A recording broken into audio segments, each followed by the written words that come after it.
Thinking Aloud. Conversations on the leading edge of knowledge and discovery with parapsychologist Jeffrey Mishlove. Hello and welcome. I'm Jeffrey Mishlove. Today we'll be exploring mystical light, and my guest is James Tunney. He is a Renaissance man, an artist, a poet, a scholar, a novelist. He is the author of The Mystery of Trapped Light, Mystical Thoughts in the Dark Age of Scientism, as well as The Mystical Accord, Sutras to Suit Our Times, Lines for Spiritual Evolution, and also two dystopian novels, Blue Lies September and Ireland, I Don't Recognize Who She Is. James is a barrister. He has lectured all over the world on international law. He currently lives in Gothenburg, Sweden with his family, and I will now switch over to the internet video. Welcome, James. I'm very happy to be with you once again. Great to meet you, Jeff. I feel like the son of Santa here today. Beard is getting a bit long. And it's approaching Christmas season as well. So, yeah, you almost look like Santa Claus. It's appropriate time to talk about light and the coming of light. You know, I was reminded of my undergraduate days at the University of Wisconsin in Madison, where the motto of the school was Numen Lumen, which I always took to mean something like the inner light of consciousness illuminates the world. And more recently, I looked it up and I discovered the word Numen actually refers to divine will or divine light. That's right, and we have the whole concept of the numinous, which is very, very important and has been developed to explain the access to the sacred, and that's it ties in very well with the idea that I've tried to explain of spiritual light, and the idea that for thousands of years that people have approached light as a spiritual force, because it's not just the physical or psychological manifestations of light, but the effect of light on the individual. And spiritual light is the basis of much mystical tradition and in the perennial philosophy. And in the last book, I tried to identify what I thought was a structure of spiritual or mystical evolution, which we can see in a number of different religions, or spiritual traditions, but which I'm putting as my indication of a pattern for evolution. Perhaps I could explain that to begin with. Yes, let's start there. I argue that there are 5 illuminations. That if we look at many spiritual traditions, that there are different senses of where one goes. And in the perennial philosophy, we can see some kind of common core. But this is my statement of where I think the path of spiritual evolution is. And my central argument, the one thing that I'm arguing in all our conversations, is that we need to spiritually evolve. And a lot of our failures and challenges come from that failure to spiritually evolve. The first illumination I would identify is the spirit itself, that the astonishing light of being, as has been explained by the 14th century mystic Hafiz, is in everybody. So the essence of our being is spirit, or spiritual consciousness, as Evelyn Underhill talks about. Now, this is the thing that science has been looking for. With the Enlightenment, they have been trying to replace the spirit, and they have largely failed to do so. So all the explorations of consciousness, to me, represent a failed attempt to replace what was there before, and which in its simplest form, applying Occam's razor, should persist and should be utilized. So there is a fear I have in the context of the evolution of contemporary society that there's a type of gaslighting process, which of course refers back to the play by Patrick Hamilton and the films in 1940-44, whereby a woman is driven insane by people or husband messing around with her perception of the world. And there's a bit of that going on in relation to the idea of the spirit. And people like Raymond Tallis, in his concepts of, who is an atheist, in his concepts of Darwinitis and neuromania, has indicated the flaws in some of the critiques of consciousness and of spirit. So the first light is that of spiritual consciousness. And this, if we look at various mystical traditions, for example, Hildegard of Bingen says a flaming light comes into the womb at a certain stage. And when we think of reincarnation and all these ideas, there must be some coming in of light to the body. And feminist theologians like Rosemary Ruther indicate that this is a big lie, and they're against this idea of light coming into the body. But if we look at, for example, the Gospel of Thomas, the non-canonical Gospel, we see that Jesus describes us as coming from a place of light into the body, and that the spirit, it is amazing that the spirit, something of such wealth, dwells in such poverty. Kind of Gnostic idea there. So the spirit is the first light, and we should never forget that.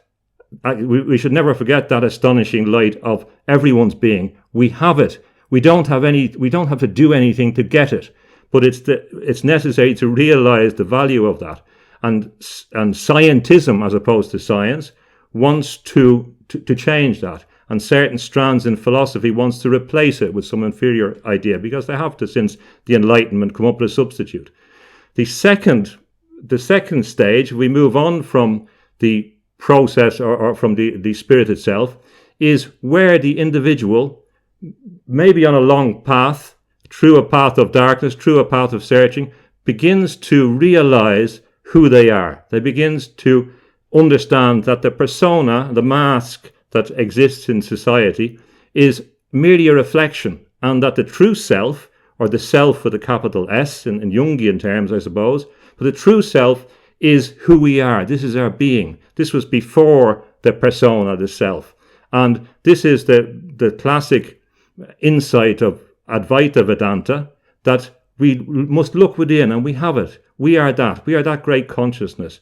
So we have that. So the journey from the first, the fact that we are spiritual creatures, to realizing that in a deep sense, with the implications of that we must recognize in other beings, and that perhaps this consciousness is in the universe, would be the first two illuminations. Proceeding from there is another illumination, whereby at a certain stage we may experience the higher light, we may experience spiritual light, we may experience consciousness beyond ourself. And this is, for example, seen in relation to the evolution of the idea of cosmic consciousness in the West, with William Buck and his description of the great light, which came into him when he was coming home in a buggy one night. But this idea is of a breakthrough which I've called a kind of nexus to the numinous, where we puncture through the matrix, through our sense of reality, and either by ascending or through a process of attach or linking with a descending light or consciousness, as Debashish talked about in the context of your conversation, chakras, we begin to form a link. And once that link happens, whether through a near-death experience or through Buddhist practices or meditation practices, we don't really go back, because we realize that there is something bigger. And that process is like a recognition. It's a recognition that which is within us is of the same feature of that we experience. So it's experiential. And in parapsychological terms, a lot of experiences are around that area where people encounter some light phenomenon. The fourth stage would be where, having gone through that process, the individual begins to craft that connection, whereby they extend their nexus to the numinous so that they can be almost amphibious and move between the spiritual world and the material world. And that's a process. All these stages have gradations. There could be many gradations in each stage.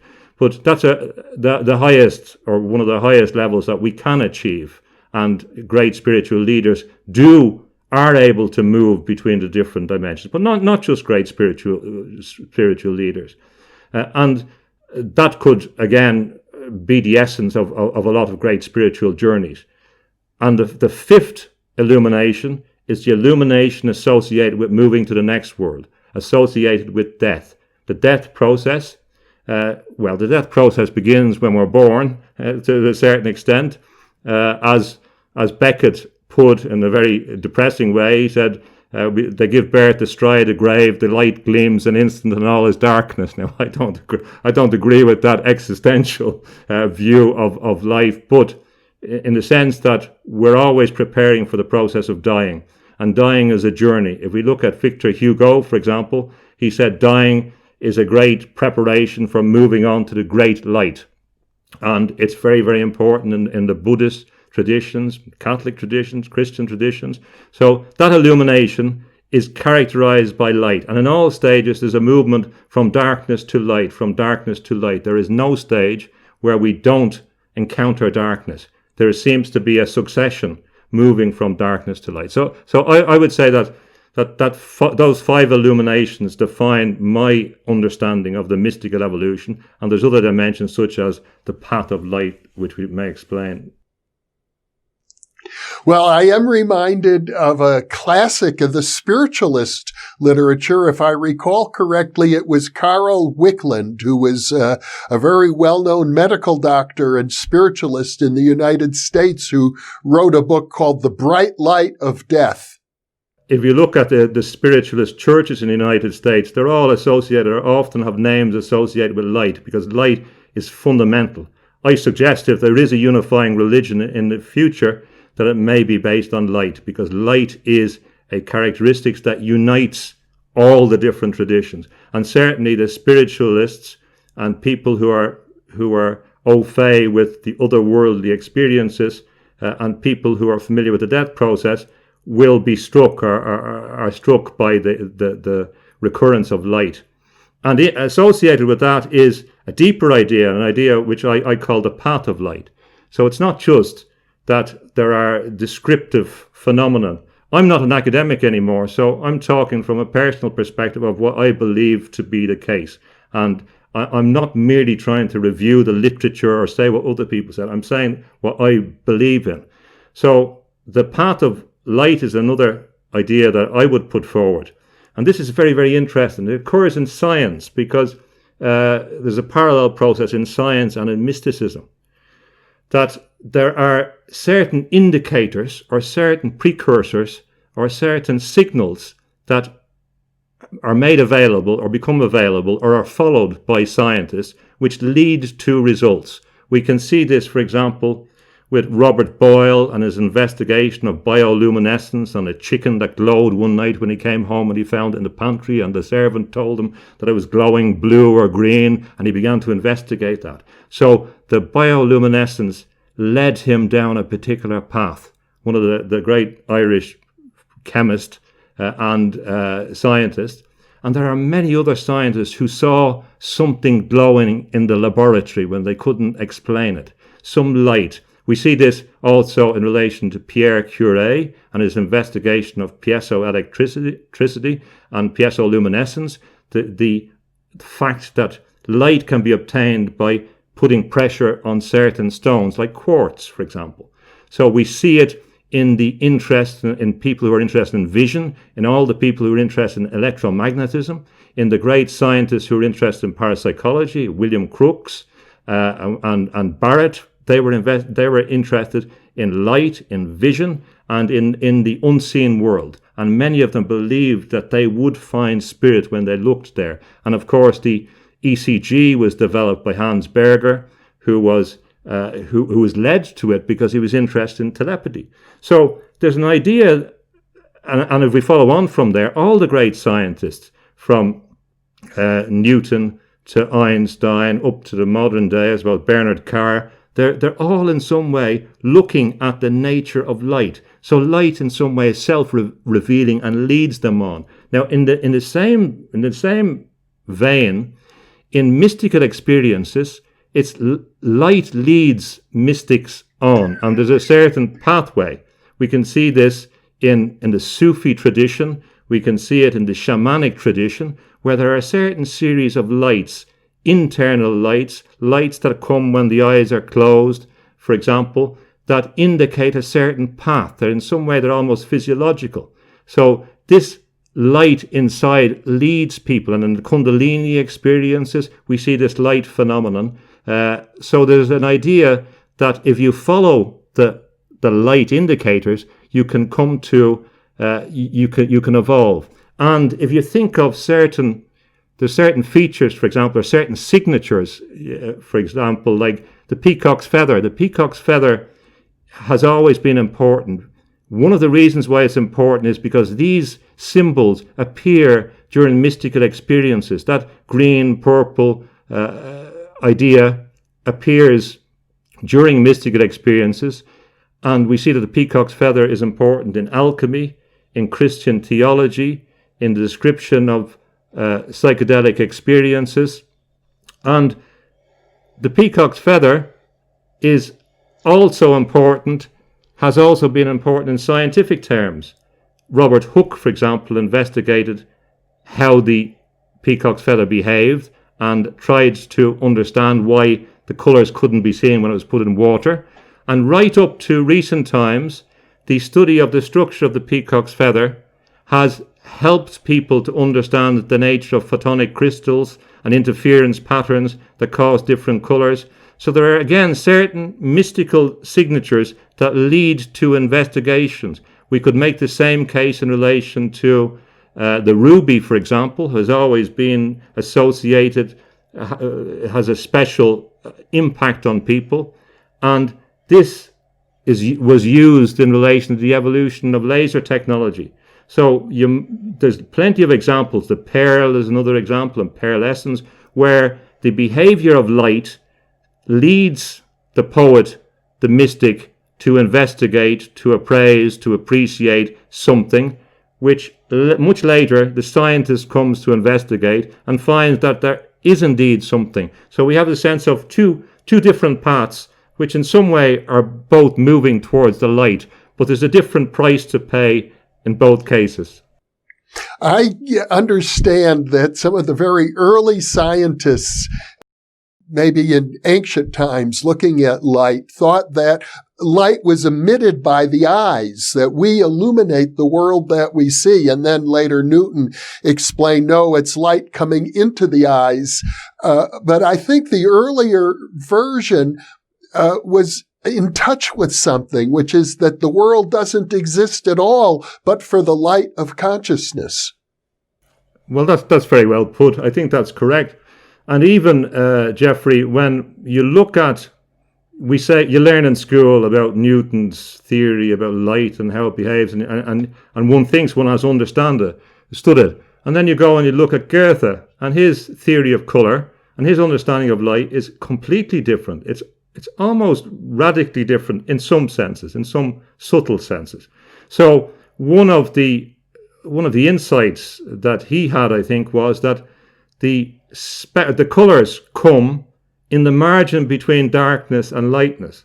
So in between dark and light, he noticed when he was looking through the prism that you get that prismatic effect. So it's in between, and in many ways, our life is in that in-between, between light and darkness. We're the colour in between it, and there's clues from the colours we come across. They're not as insignificant.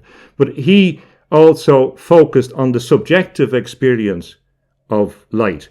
Now, my argument in relation to the entirety of science is that whatever science comes up with will not be greater than the consciousness that came up with it in the first place. Whatever it comprehends can't be greater than the comprehender.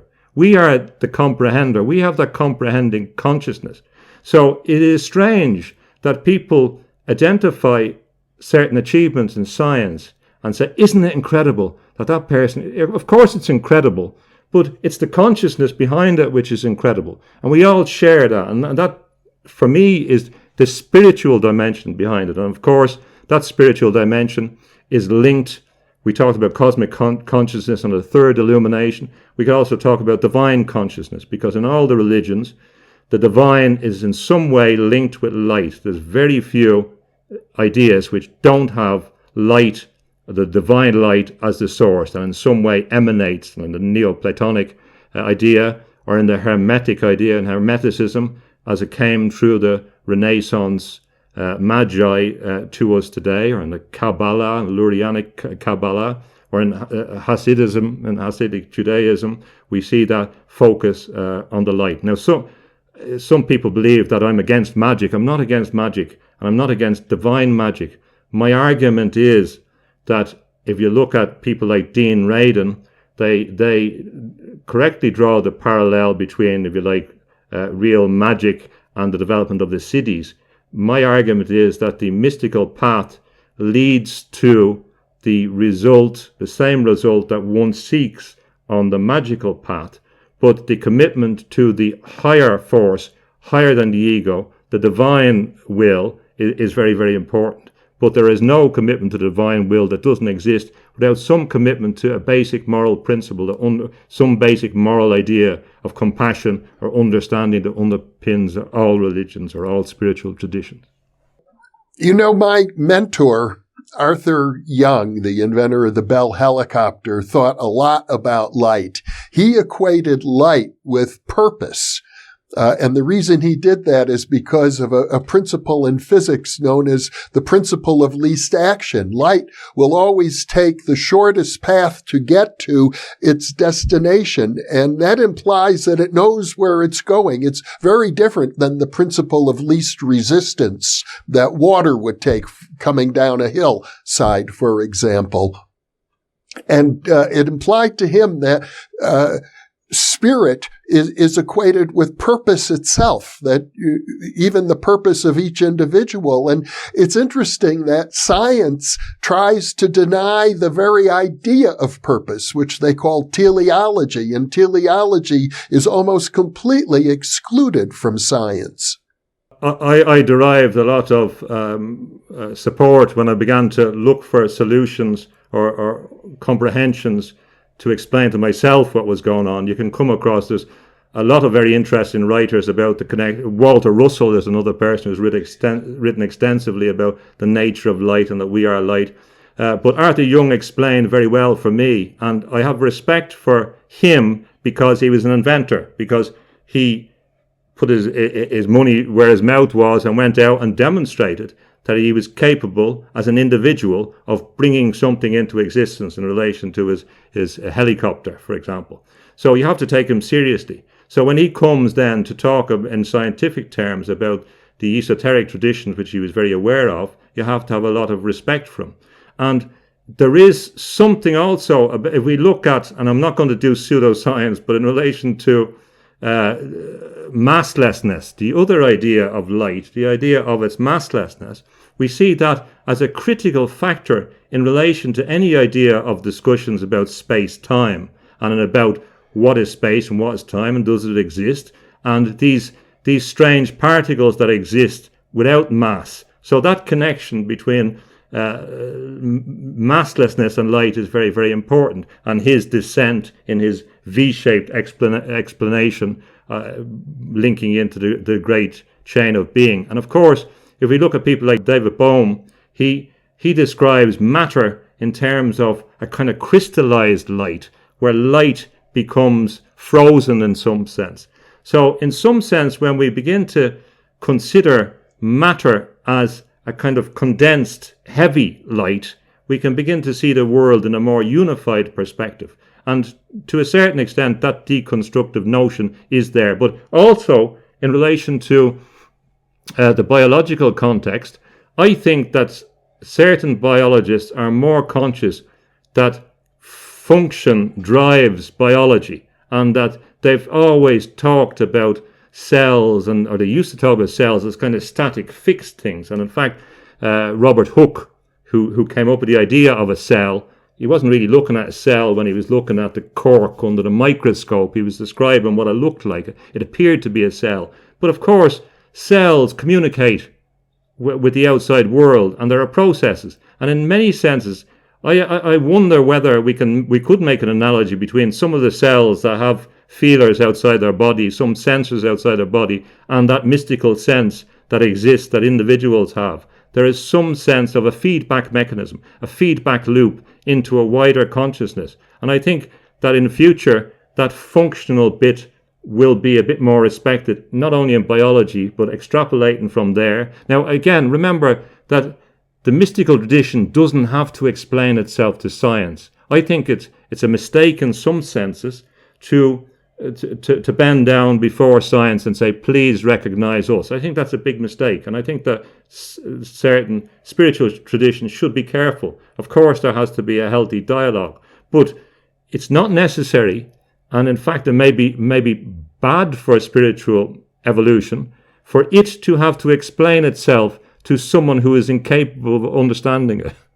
Scientists these days are like the high priests of our culture. And I know you point out there's a great danger in allowing scientists to achieve a position of moral authority when science seems to be devoid of morality if you look at pure science. Jeff, it was less than a year ago I was over with you in Albuquerque. We had a great time and a lot of conversation. Now, one of the reasons why I was there talking to you, and when we had our talk on globalization, I said then, before all the things that are going on now, that my greatest concern was about the movement towards a scientocracy, as anticipated by people like H.G. Wells, who talked in The Open Conspiracy and the New World Order books that he wrote about the fact that we were moving towards a scientifically run world. And that's going to continue. That's happening. We're nearly there. And I have great concerns about that. And I have great concerns about the lack of a moral construct within science itself. And I have a great concern about the exclusivity of science, or more properly scientism, where we have a misuse of science sometimes for political and ideological purposes, and sometimes with the noblest of intentions. But we have to be careful, because the noblest of intentions, the road to hell, we know about that. And I'm very concerned, and that's all the more reason why we have to develop individually, because spiritual individuals will protect their spirit first. And this is an observation from the various extremes. They knew that they would never be able to persuade people that were spiritually evolving, and that's one of the reasons why they've been so hostile to spiritually evolved groups, and particularly groups, I suppose you could take the Hasidic Jews in Germany, because they stood out and they were very spiritual people. So they will inevitably, such groups, or all spiritual groups, come into the firing line. So this is why I think it's very, very important that the different religious traditions begin to get out of their silos and talk to each other on a higher plane about protecting the spirit of the human race beyond their religions, and also to avoid the possibility that divisions will be created to set them against each other to facilitate other agendas. So yes, this, I'm not saying that to be depressing at this time of the year. We're coming up to the festival of Santa Lucia in Sweden, where where the children bring in the light, going back to Saint Lucy, who in Sicily, and again, there's arguments. People say it's linked to Lucifer and all this, and Swedish pagan traditions, but it's a beautiful ceremony. And also, we're coming up to the midwinter and Newgrange and the light, and coming back. So we also always have to look for the light.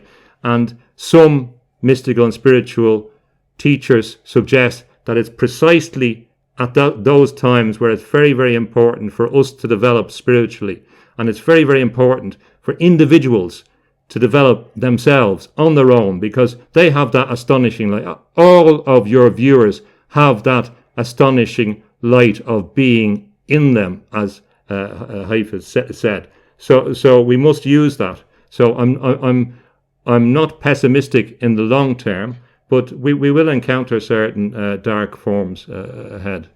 Speaking of the dark forces, James, I'm reminded of George Orwell's classic book, 1984, which paints a very dark picture of the political landscape. And as I recall, he uses the metaphor of light in a kind of perverse way. He talks about, he meets a person who he feels inspired by, somebody in the government, and he says, we are going to meet in the place where it is always light. Later on, he's thrown into prison, and in this prison, they keep the lights on day and night so that people can't even sleep. And so light becomes transformed into a horrible metaphor. And I think there is a sense in which forces of fascism, forces of darkness will take metaphors such as spiritual light and find a way to pervert it. Yes, that's very well put. We will get light, whether we like it or not. If we don't get spiritual light, we will get artificial light.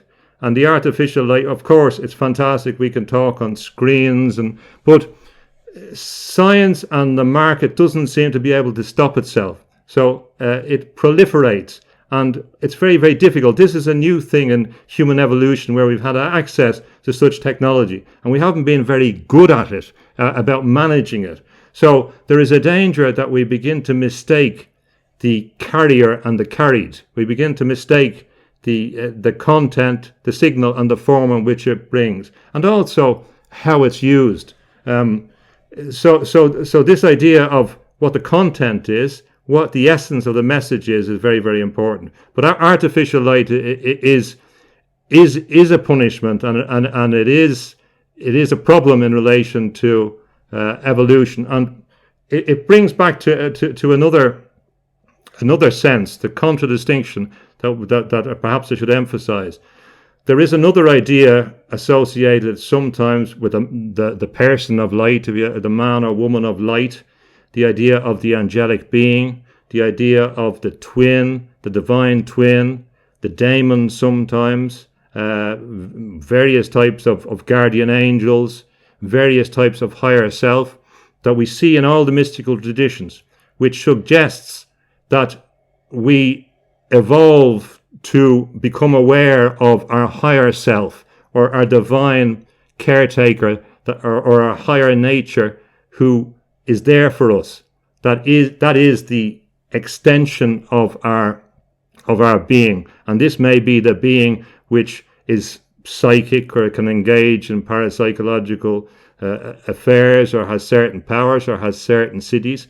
There is an interesting idea. I put this in terms of the figure 8, that in some ways another way of looking at the idea of the spiritual evolution is that there is a figure which we'll take the figure 8 for simplicity, which comes into the being at birth, or at the start, and which grows. It grows in relation to its relationship to the ground, and it grows in relationship upwards. Its center moves up and down our energy centers, and that the process of illumination expands that, so that at a certain stage, and this is manifest in a lot of alchemic literature and in mystical art, we see this figure 8, that the mystic in a way projects the upper part of the eight outside their body, so that they communicate with a higher realm. And that's the realm where their divine twin exists. And in some extent, the efforts of magicians to contact their holy guardian angel is similar to what, in Corban's terms, the man of light, whether Surawardi or Mani, did in relation to contacting their divine twin. That gives them inspiration, that gives them direction, that is the essence of their divine self. That this is actually who we are. And if we go through a mystical or a spiritual evolution, we can utilize those higher skills that help us to punctuate reality. And we can see that figure 8 is very, very important. The 8 eights in chess, this 8 eights in the I Ching. The 8 is crucial in Judaism. It's after the seventh day. The 8 is important because it's transcendent. This figure 8 is very, very important. We can see it in certain mystical traditions. The way the breath moves around the body. I suppose we can see that in The Secret of the Golden Flower. We can see a kind of figure 8 in relation to the movement of energy. So there are many ways of looking at it that all bring us back to finding your own light. In the Hasidic tradition, or in the Kabbalistic tradition, in the Lurianic tradition, gathering in the sparks that have been distributed, to gather in the sparks of light. And this is part of what our evolutionary process in spiritual terms is. If we don't do that, then we will get the other artificial light, and that can never give us. It doesn't have the effective quality that spiritual light does. The effective quality in the sense that something that impacts on us. And I enjoyed your talk with Michael Jower the other day about emotions. When you were talking about emotions. But again, in relation, and I agree with most of the things he said, and in a way, the idea of spiritual light embraces all those things, because the emotions, again, are only pathways for something. Even if we talk about the emotion of anger, there is some being which is having that emotion. The being is the thing that we are. It's the light force. We are light, and we come from light. And in most spiritual traditions, Gnostic traditions, we are to return to light. And in many ways, the artificial light is to lead us in the wrong direction. So we have to get the balance right, or we can be mistaken. And this is the classic stories about the will o' the wisp, the light that we see when we're coming home that brings us the wrong direction, the misleading light, the lights used by smugglers to bring the ship to crash on the rocks so that they can take their provisions. This idea of the false light is, and even we see this in the cloud of unknowing, that we also have to be careful. They mention in the cloud in that classic mystical book that we can be deceived by some of the lights we perceive to think that they're spiritual things when they're not. And I think that may happen sometimes, and I'm not criticizing the psychedelic use or use of psychedelics, but we have to be careful that we're not now, of course, those things can have an effective and a beneficial impact, but sometimes with certain other substitutes, they can have an effect which is a simulacrum of a spiritual effect. I think when it comes to psychedelics and other extraordinary experiences, near-death experiencers talk about moving into the light. The key ultimately is to be able to integrate that into your whole lifestyle. If all you have is a mystical experience, I saw the light last week and I'm not doing anything about it this week, it's a lost opportunity. Yes, I agree. I think that exactly, and this is about the quality of the experience. When we talked about the third illumination, the kind of breakthrough, if that genuinely happens, people can never forget that experience. I've had contact from some of your fantastic viewers who have shared some experiences with me, and it's clear that this experience of light, of feeling of a connection with the sun, or other very extraordinary experiences change people. We saw that, as we mentioned before, in Philip K. Dick, thinking about his experience with light, and Jacob Boehme, and all those figures. That if it's a genuine experience, the person will be affected in such a way that their life will never be the same again. Now, it may be very disturbing sometimes. We know that near-death experiences, people can be afraid to relate them. They may be embarrassed to say that they didn't want to come back to this existence, or their family mightn't be too happy.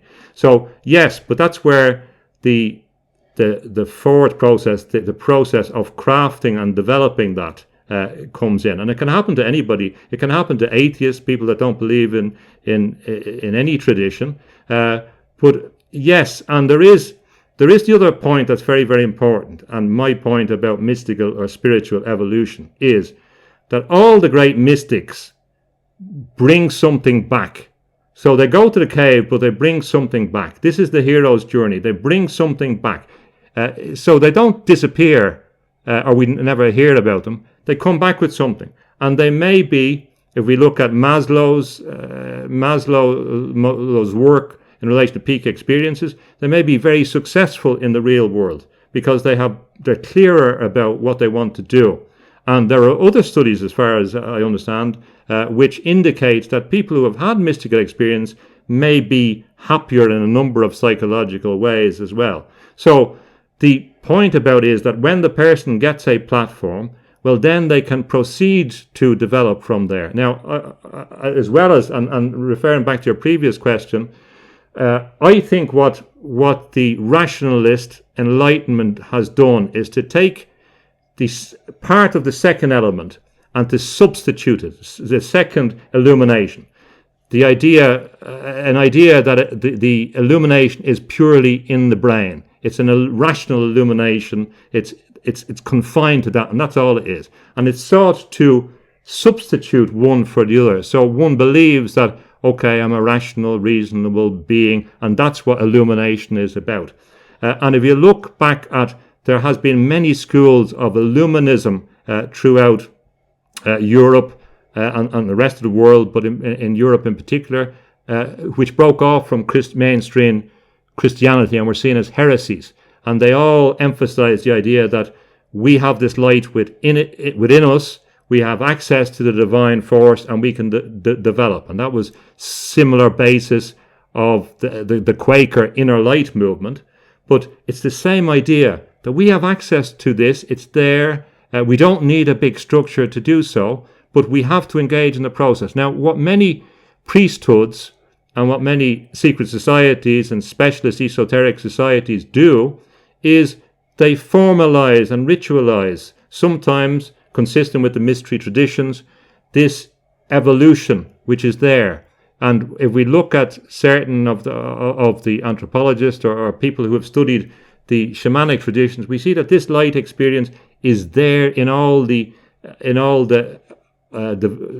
cultures which didn't become too complex. When a culture becomes complex, the priesthood evolves and they develop more complex notions of what is essentially the same thing.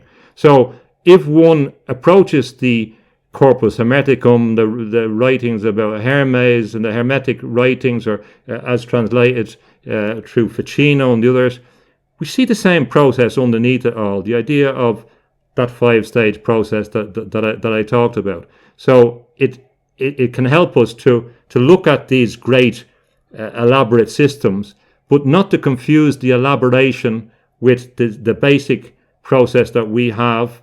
And also people are becoming aware that the Greeks had this light tradition as well, but it has been suppressed in some extent in favor of the rationalist, perhaps Aristotelian viewpoint. And then in the Christian context, Augustine kind of, he coming from a Manichaean background, began to kind of suppress those ideas within the church.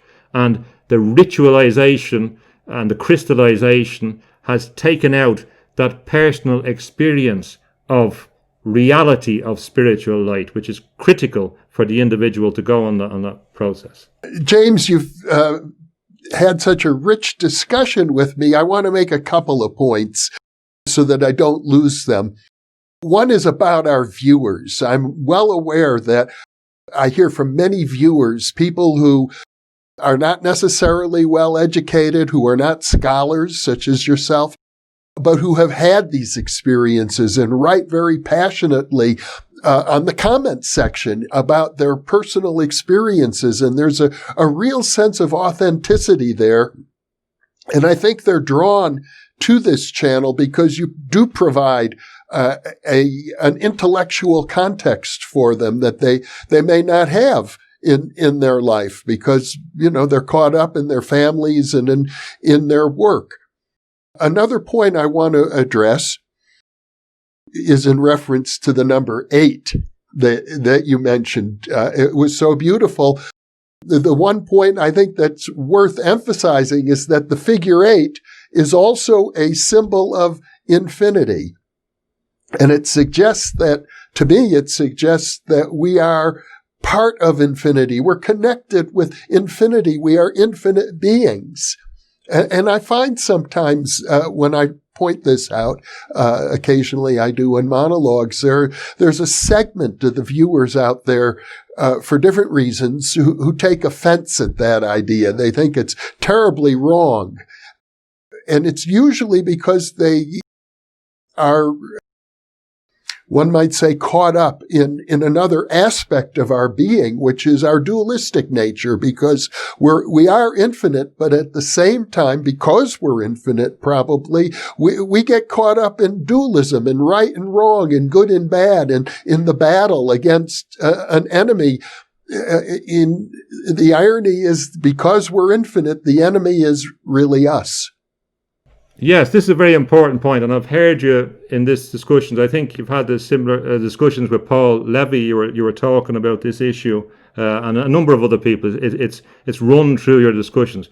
First, to say about your viewers, it's quite amazing the range of people and the range of skills, and the people that are very accomplished in different domains. That have explained and communicated their experiences to me.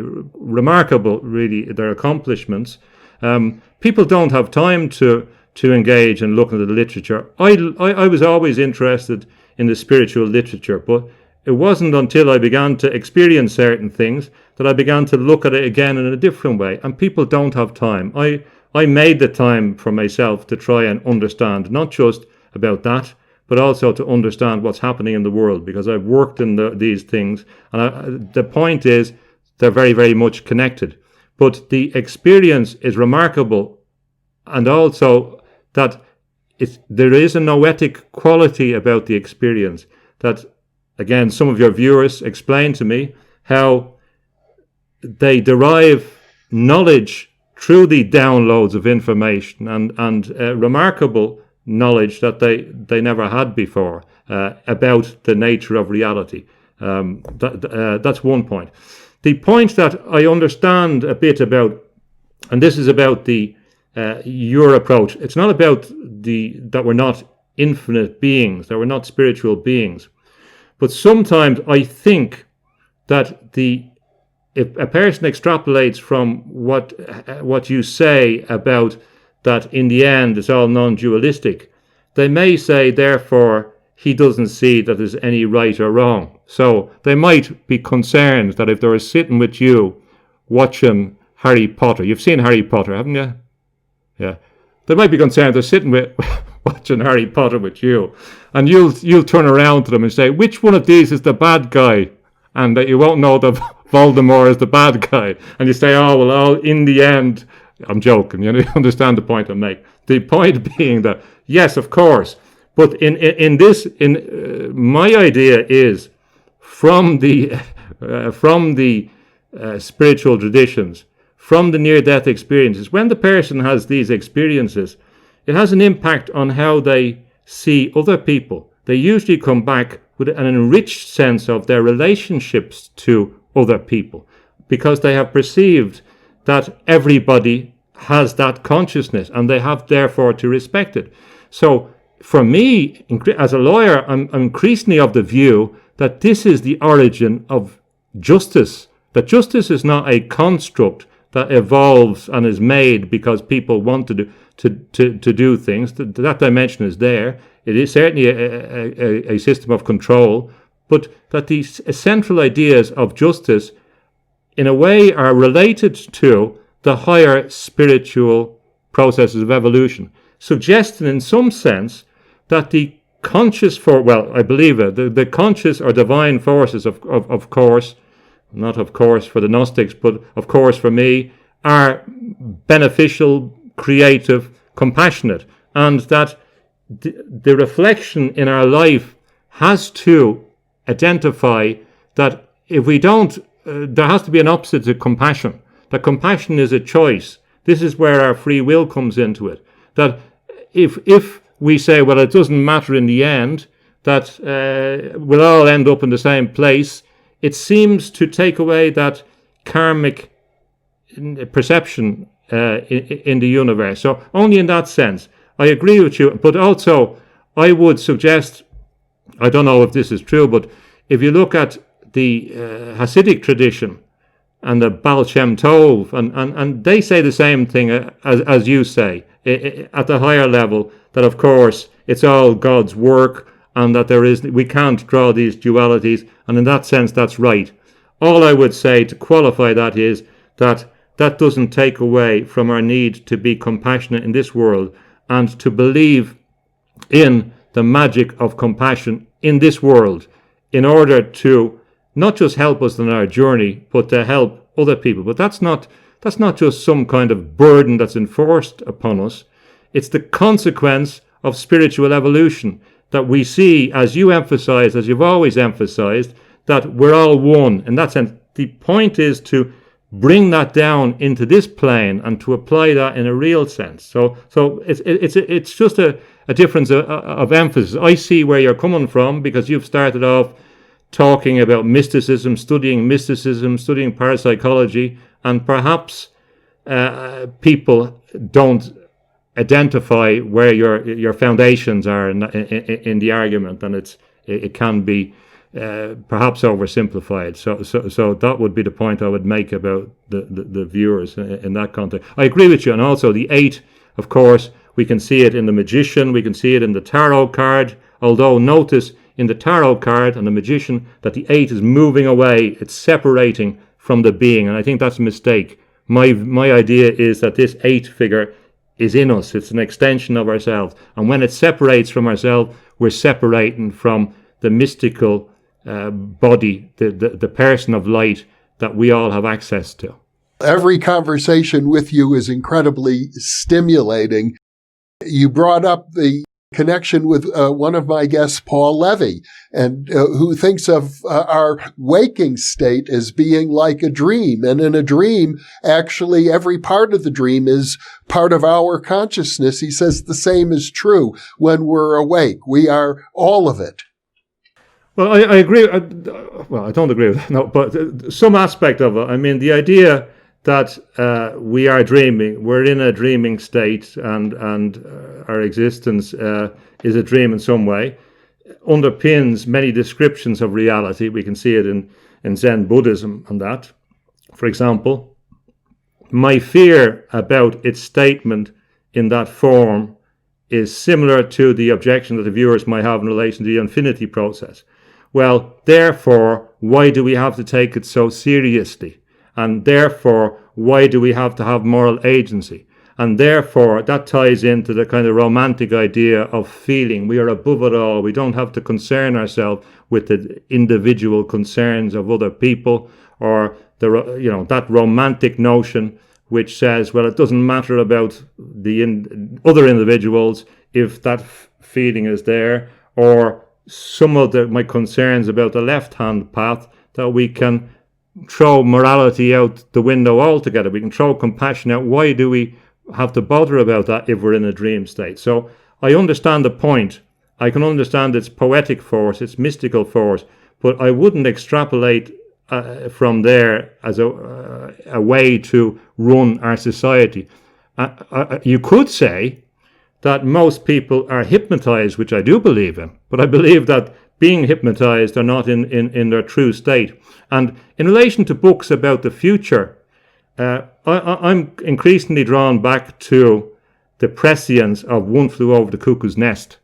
The idea that we'll all be in the position of Jack Nicholson, who is, one of the other characters, the characters actually that sign themselves in voluntarily, where we're getting our medication, where they're speaking to us quietly, where we can't go where we want to do. It's all for our own benefit, because the scientism behind it knows what's best for us, and we have to abide by it. And then we have to speak very, very quietly, because they really want what's good for us. And they talked about the combine, meaning Nurse Ratched works for the Combine, any combination of people that seek to control. And I think that was quite near the mark, as was A Clockwork Orange by Anthony Burgess, and the idea that, well, maybe we can mechanically take out the bad bits of humanity. Maybe we can stop the violence, stop them young men being violent, and therefore, but of course, once we do that, we're taking away human nature itself. But scientists are trying to do this already. Raymond Tallis talked about that in relation to the effort to say there's no such thing as free will. This is a frightening doctrine, and people should resist it. They shouldn't accept these. It's poor science when you look at some of the studies that are utilized to extrapolate a principle that we have no such thing as free will. And they're dangerous, because when you say there's no spirit as part of the dispiriting process, and that has happened, I predicted that a while ago. There are books coming out about saying that spirit is bad. This is the next part of the deconstruction. You've no spirit, consciousness doesn't exist, free will doesn't exist. Well, then you're preparing us for a very dark future. And that's why I think that religious leaders should wake up, because they're really not serving the people, their adherents, the people that believe in, or other people, if they let those forces take over, because the very thing that they claim to be protecting will be subjugated to a more sinister. Sinister, of course, is another word for left hand. I'm not saying it, but sinister forces.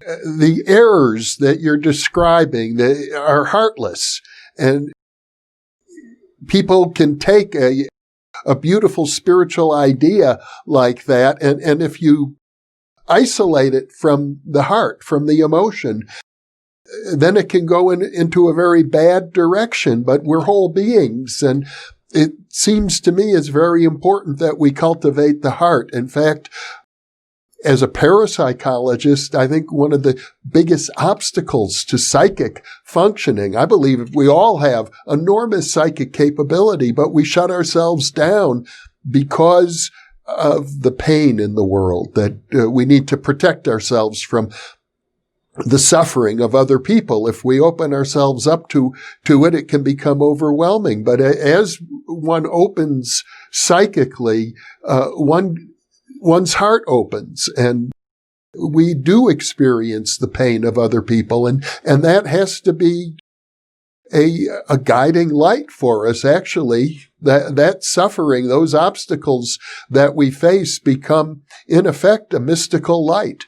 I know that, and you know that certain people that are psychically open can incur injury as well because of their openness and taking on the pain of others. So because of their extreme empathy, I suppose, they can suffer as a result of that. And suffering is an important point. And this is a very important point. I hope at some stage we can talk about transhumanism, because a lot of transhumanism is posited on the idea of avoiding suffering, which is interesting because it kind of ties into a Buddhist idea of avoiding suffering. And then so it makes you question the value and the extent of suffering. So we have different ideas of suffering. For example, if we compare Buddhism and the Judeo-Christian idea of suffering, where suffering is part of life, and it's in some ways a feedback mechanism about the interaction, so we can't avoid it. So there are interesting issues ahead for some of the spiritual traditions and philosophies when they encounter issues like transhumanism. Some may correspond a bit more with some of the driving forces, or may be hijacked in a way to correspond. And also, you reminded me of Misselberger wrote a book called The Three Dangerous Magi about Gurdjieff and Crowley and Osho, and he said that talking about the left-hand path, that the danger with the left-hand path is, or the Luciferian tradition in particular, he was talking about in the context of Blavatsky and Steiner, is that the Luciferian tradition becomes heartless, that it sacrifices the heart for other goals, and in doing so, that is the great weakness of the left-hand path, despite whatever beneficial ways it may encounter. So the heart is critical. For the mystic, the heart is the source of intelligence. And it's also about a different sort of intelligence from rational intelligence. So in many senses, we know that certain people who have studied the heart begin to understand that it's a more complex entity than understood before. And also we have the associations with the color green and life, and we see this also in the mystical tradition. The green light is a mystical state. Actually, there's another interesting connection. Green lights, walk, don't walk. The green light is a classic stage in mystical expansion in the Sufi tradition and the movement into to that domain. Another link between the artificial and the mystical. But yes, the heart is critical, and the heart in science. Again, we have to. I'm not saying I'm not criticizing science, because a lot of science is motivated for the best of motivations. But I'm criticizing about the use of science and scientism, and the failure to integrate a sense of the dignity of the individual, or animals for that matter, into the process, because they see them as objects that can be worked upon. And this will come back to us as well. We will become the objects very, very soon in this process. And don't expect to be treated any differently. And people will say, well, that's not. But when the setters of principle are purely focused on objectives, facilitated by artificial intelligence, where there's objectives and there's ways to achieve the objective, you can expect ideas of dignity to disappear. And the attempt in the second part of the 20th century to create a system of human rights based on human dignity is already disappearing. And I don't think that people fully realize the implications of that. Well, James, I'm delighted to let our viewers know we're planning many, many conversations to come. They'll be getting sick of me. This discussion has been so rich. There's so much to digest here. Let me ask you if you have anything further to add. Well, it's amazing that you must be psychic, Jeffrey, that you knew I had one more thing to mention. But I was thinking about, as a student, I used to work in pubs and things, as you do, to finance your studies. And I remember serving a pint, I think it was a pint of ale, to a fella called Colin Wilkinson. And he was quite well-known Irish singer at the time, doing the circuits. And he then went on and he kind of made a breakthrough. You know the way they say a person became famous overnight after 40 years or something, but he wasn't that old. But he then made a breakthrough.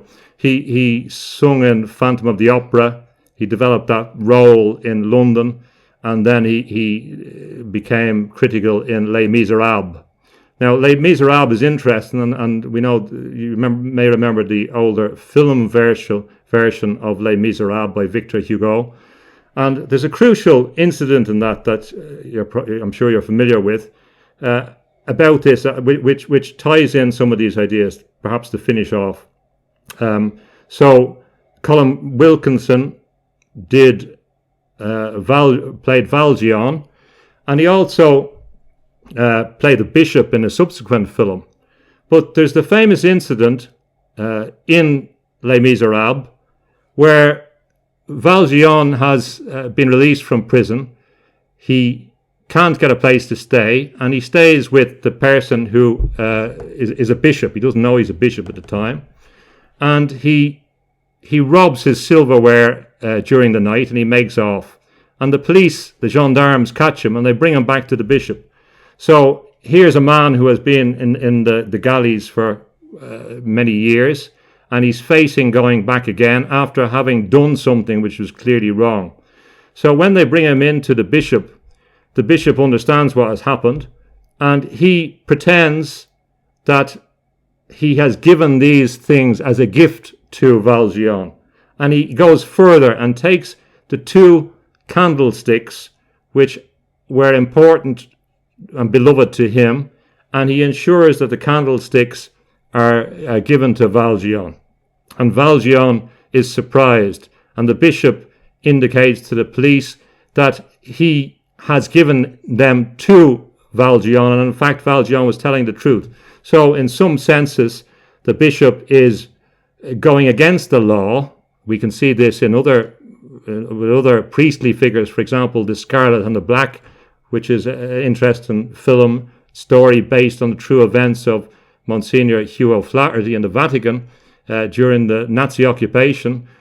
The bishop goes against the law, and he goes against the law because he's committed to the higher principle. And he says to Valjean, here, remember, I have bought your soul back for you. I've turned you away from evil.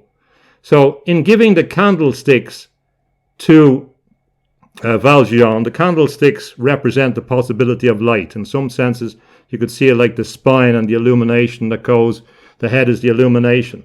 He gives the candlesticks to Valjean when he is at his lowest point. And in doing so, he demonstrates the magic of compassion and the magic of facilitating someone else, of identifying with someone else when they're at the lowest point. And it's often when someone is at the lowest point that their capacity to understand the power of greater forces is revealed. And through the giving of the candlesticks, which Valjean kept for the rest of his life, he did indeed have his soul saved, and he valued that gesture. So that simple gesture, which went against the rules in many ways, demonstrated the opposite of the Faustian pact, the opposite of selling your soul to the devil. By a simple demonstration of compassion in a particular context, we can save a soul in a way, and that changed his life. And I think Victor Hugo, who was regarded as a saint in Vietnam and in the Khao Mai religious tradition, he believed that death was just preparation for moving on to the next great light. And that example, I think, is one of the transcendent examples from literature of what the mystics are seeking to identify, irrespective of the rules, irrespective of the tradition, irrespective of the religion, irrespective of the law. It's the power of compassion, or love, if you want to say it yourself, just through that gesture. And it's a profound example, and it's one well worth reflecting on. And light is the subject it appears through all of his great novel, Les Miserables, and there was a good reason why it did so. Well, that's truly one of the most powerful scenes in all of Western literature, and you explained it very clearly. Thank you for that, James. And once again, thank you so much for being with me and with our viewers. Thank you very much, Jeff, and I look forward to our next conversations, and I appreciate your fantastic questions and dialogue as always. Thank you. Well, I'm looking forward to having many more such conversations with you. You are a gem and a treasure, and I very much appreciate the ability to share you with a wide audience. And for those of you watching and listening, thank you for being with us.